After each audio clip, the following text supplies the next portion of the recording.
They lied about everything, and the truth was more dangerous than the war itself. Deep beneath the surface of the Cold War, where fluorescent lights buzzed over locked cabinets, a silent conflict was unfolding. It was a war without front lines and without rules, a hidden struggle fought through secrets, deception, and shadows. Inside drawers stamped "Redacted and Confidential" were stories the public never heard. Stories of agents whose names were erased, missions buried, and operations designed to remain invisible forever.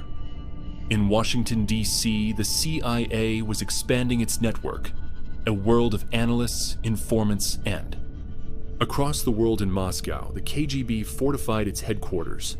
It was an institution built on loyalty, fear, and an unwavering belief that every piece of information might tip the balance of global power.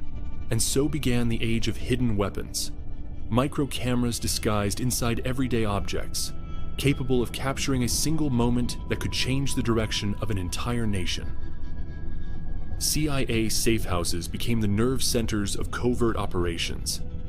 Rooms filled with maps, intercepted transmissions, and agents who lived behind masks more than identities. Meanwhile, deep inside Soviet listening posts, the KGB monitored Western signals with obsessive precision. Every flicker on a screen, every burst of static, every whispered code was treated as a potential threat. Above both nations, satellites quietly orbited the Earth. Their cameras scanned continents, oceans, and military sites, watching for signs of betrayal. In the Cold War, even the sky could not be trusted. Radar screens glowed in dark rooms as operators tracked aircraft whose movements could spark diplomatic crisis within minutes. At extreme altitudes, American U-2 aircraft gathered intelligence no human eye could see, charting missile sites and military activity across the Soviet Union. Pilots flew alone above the world, suspended between life and international catastrophe, carrying cameras instead of weapons. Inside Moscow's command centers, Soviet officers studied these flights with growing suspicion, convinced the West was preparing something far larger than reconnaissance. In Langley, CIA analysts worked through stacks of intercepted documents. They looked for patterns, anomalies, anything that might reveal Soviet intentions buried beneath layers of misdirection. Dead drops, hidden locations where messages were exchanged, became lifelines. A single capsule, left in the right place, could prevent war or ignite it. Microfilm, magnified under lamplight, exposed blueprints, troop movements, and government secrets never meant to leave locked rooms. On frozen Moscow streets, Soviet surveillance teams followed suspected Western contacts. One wrong turn, one glance behind, could unravel months of planning. The CIA countered with advanced disguise techniques, transforming agents into new identities through mastery of psychology, wardrobe, and human behavior. The KGB responded with psychological conditioning. Their interrogation rooms were designed not for brute force, but for breaking certainty, bending truth, and controlling fear. Both sides relied heavily on encryption. Code books filled with symbols and ciphers protected their deepest secrets. Cracking even one page could shift the balance of power. Encrypted teletype machines transmitted messages that could never be spoken aloud, their rattling keys carrying orders that shaped global events.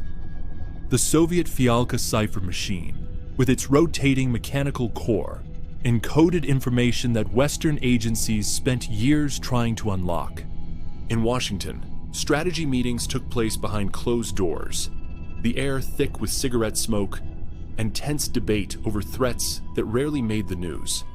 In Moscow, operations rooms tracked American political targets, embassies, intelligence hubs, and key diplomatic figures. In the divided streets of East Berlin, spies moved through alleys and fog, each step a negotiation with danger. Forged passports, hand-stamped with precision, enabled agents to cross borders unnoticed, or vanish entirely when necessary. Break-ins were common. A single file taken from an unlocked drawer could expose networks, operations, even governments. Missile silos stood ready as both sides prepared for the unthinkable. Every intelligence failure risked triggering a chain reaction neither side could control. War rooms filled with satellite feeds and intercepted transmissions formed the heart of Cold War decision-making. Knowledge, more than firepower, was the ultimate weapon. Urgent Morse code, tapped by trembling hands, carried warnings that could shift military posture across entire continents. Global espionage networks formed intricate webs across nations. Lines of influence, leverage, and secrecy stretching from capitals to distant embassies. Files labeled defectors lined dark archives.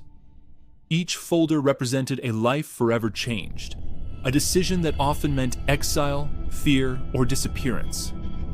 Along Soviet borders, nighttime inspections sought to catch agents before they crossed into the West.